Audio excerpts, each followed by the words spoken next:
This is part 2 of You Are Not Being Disrespected by Accident. And you can end this pattern. Hope you haven't missed out on the mince-blowing insights shared in part 1. Welcome to Mind Elevate. Our channel has one core mission, and that is to help you rise to your higher self with our daily dose of mind-uplifting content, affirmations, and other empowering resources, not just positive words but life-transforming. So please subscribe to stay in tune. Let's get started. When you consistently practice new emotional states, when you repeatedly experience the feeling of being respected and valued, your body begins to create new receptors for these elevated emotions. The old receptors for unworthiness and disrespect begin to downregulate. They literally start to disappear when you stop feeding them. Think about what this means. Every time you choose to feel worthy before anyone treats you that way, every time you maintain your boundaries despite discomfort, you're not just making a mental choice. You're literally changing your body's chemistry. You're breaking one addiction and creating another. I've seen people transform their entire lives once they understand this principle. They realize that waiting to feel worthy until someone treats them with respect is backwards. They need to create the chemistry of worthiness first, and then their external world will begin to reflect this new internal state. This is why traditional advice about standing up for yourself often fails. It doesn't address the fundamental chemical addiction that keeps people trapped in patterns of unwanted treatment. You can't just change your behavior. You have to change your body's chemistry. The good news is that your body is incredibly adaptable. In the same way it learned to crave the chemistry of unworthiness, it can learn to crave the chemistry of self-respect and personal power. But this requires consistent practice, a willingness to feel uncomfortable as you break old addictions, and most importantly, an understanding that your emotional state is not dependent on how others treat you. Let's talk about something that most people never realize: the powerful addiction to emotional states that keeps them trapped in patterns of unwanted treatment. When I say addiction, I'm not speaking metaphorically. Your body literally becomes chemically dependent on the emotional states you frequently experience. Every emotion you feel creates a cascade of biochemical reactions in your body. When you feel disrespected, when you feel less than, when you feel like you need to prove your worth, your body releases specific chemicals. These chemicals, your stress hormones, your neurotransmitters, they become like a drug that your cells have learned to expect and crave. Think about this. If you've spent years feeling not good enough, feeling like you need to please others to be accepted, your body has become addicted to the chemistry of these emotional states. Your cells have developed receptors specifically designed to receive these chemicals. It's like having millions of tiny mouths hungry for the chemistry of unworthiness. This is why change can feel so uncomfortable at first. When you start standing up for yourself, when you begin demanding respect, your body goes into withdrawal. Those cells are crying out for their usual chemical fix of unworthiness, of people-pleasing, of acceptance-seeking. This isn't weakness. This is biology. Let me share what I've observed in thousands of people during our workshops. Someone will recognize that they're constantly being taken advantage of, that people don't respect their boundaries. They make a conscious decision to change. But then something interesting happens. They start feeling anxious, uncomfortable, even guilty when they try to stand up for themselves. This isn't just psychological resistance. It's a biological craving for familiar emotional chemicals. Your body has become so accustomed to operating in a state of unworthiness that worthiness feels foreign, even threatening. Your cells are literally programmed to maintain the status quo of your emotional state. Here's what makes this even more fascinating.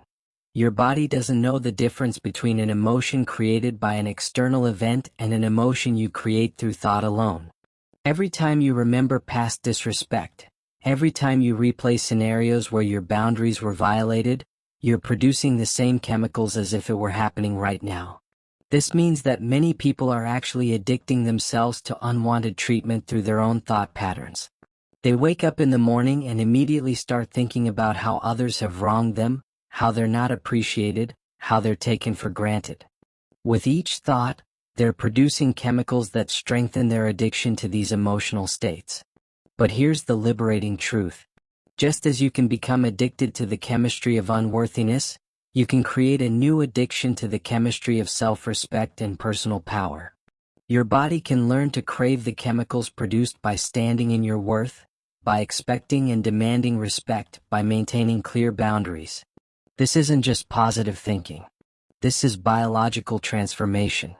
When you consistently practice new emotional states, when you repeatedly experience the feeling of being respected and valued, your body begins to create new receptors for these elevated emotions. The old receptors for unworthiness and disrespect begin to downregulate. They literally start to disappear when you stop feeding them. Think about what this means. Every time you choose to feel worthy before anyone treats you that way, every time you maintain your boundaries despite discomfort, you're not just making a mental choice. You're literally changing your body's chemistry. You're breaking one addiction and creating another. I've seen people transform their entire lives once they understand this principle. They realize that waiting to feel worthy until someone treats them with respect is backwards. They need to create the chemistry of worthiness first, and then their external world will begin to reflect this new internal state. This is why traditional advice about standing up for yourself often fails. It doesn't address the fundamental chemical addiction that keeps people trapped in patterns of unwanted treatment. You can't just change your behavior. You have to change your body's chemistry. The good news is that your body is incredibly adaptable. In the same way it learned to crave the chemistry of unworthiness, it can learn to crave the chemistry of self-respect and personal power. But this requires consistent practice, a willingness to feel uncomfortable as you break old addictions, and most importantly, an understanding that your emotional state is not dependent on how others treat you. To truly change how people treat you, you need to become an observer from an elevated state. This means releasing the emotional attachment to past patterns. It means observing from a place of possibility rather than probability. It means seeing what could be rather than what has been. Think about it like this. When you observe a situation from fear, from past hurt, from expectation of disrespect, you're actually closing down the quantum field of possibilities. You're telling the universe, this is what I expect to see, so this is what I want to create. But when you observe from a state of worth, from a state of command, from a state of clear boundaries, you open up new possibilities in the quantum field. When I work with people in our advanced workshops, I teach them a specific morning practice that literally rewires their neural pathways around self-worth and how they allow others to treat them. This isn't just meditation. This is systematic brain change through focused consciousness. Let me share this process with you right now because this is where real transformation begins. The first key is understanding that you can't create new standards for how people treat you if you're operating from your old emotional state. You need to elevate your energy before you step into your day. This means taking time each morning, before you check your phone, before you engage with anyone else's energy, to create coherence between your heart and your brain. Here's the exact process.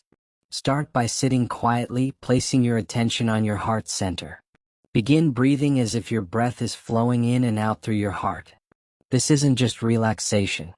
You're actually creating what scientists call heart-brain coherence.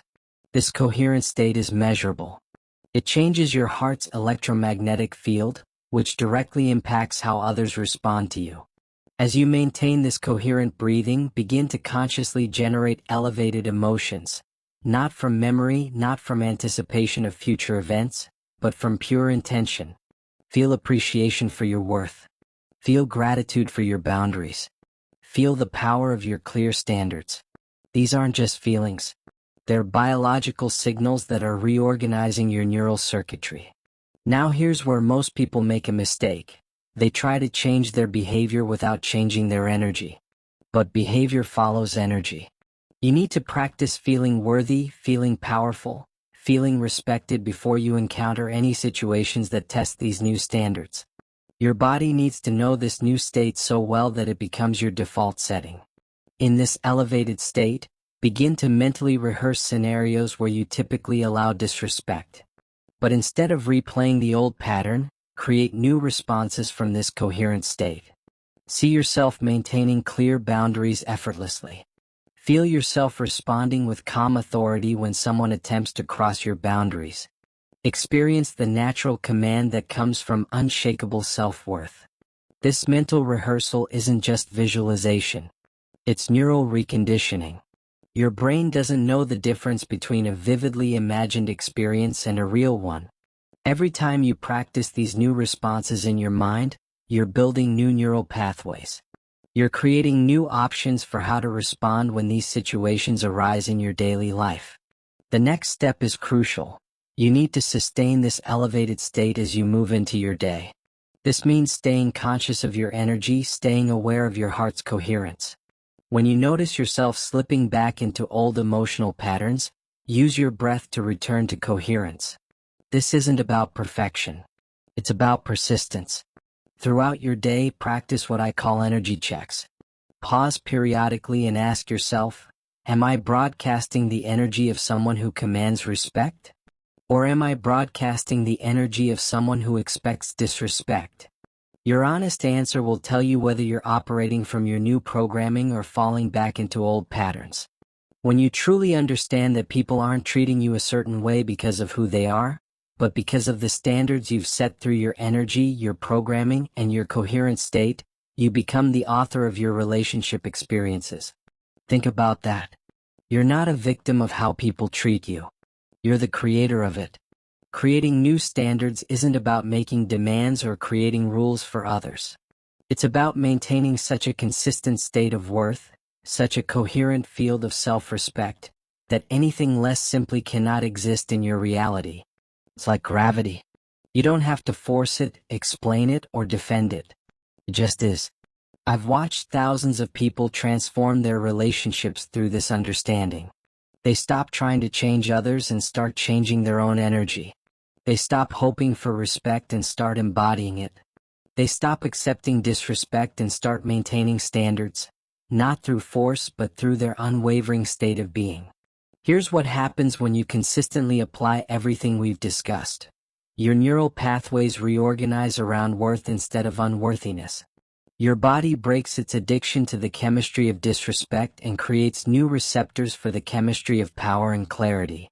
Your heart's electromagnetic field broadcasts such clear signals that others naturally align with your standards. As you leave here today, know this. The next interaction you have, the next relationship you engage in, the next boundary you set, these are all opportunities to broadcast your new standards.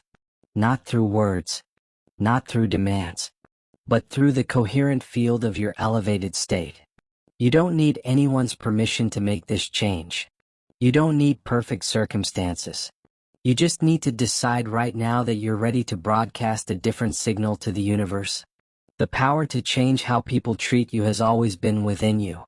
Now you understand the science behind it, the practical steps to achieve it, and the profound truth that your relationship experiences are a direct reflection of your internal state.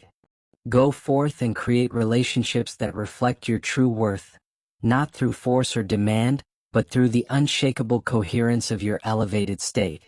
Your new life begins now, not tomorrow, not when circumstances change, but in this moment. Because in this moment, you have everything you need to transform how people treat you by transforming the energy you broadcast to the world. Make this your new normal, and watch as your entire world reshapes itself to match your new standards. The power has always been yours. Now use it wisely, use it consistently, and use it to create relationships that honor the truth of who you really are. If the content shared in this video resonated with you, don't forget to like, comment, and subscribe. And please share this video with someone who needs to activate the right energy that attracts good, respectful relationships. Thanks for watching to the end.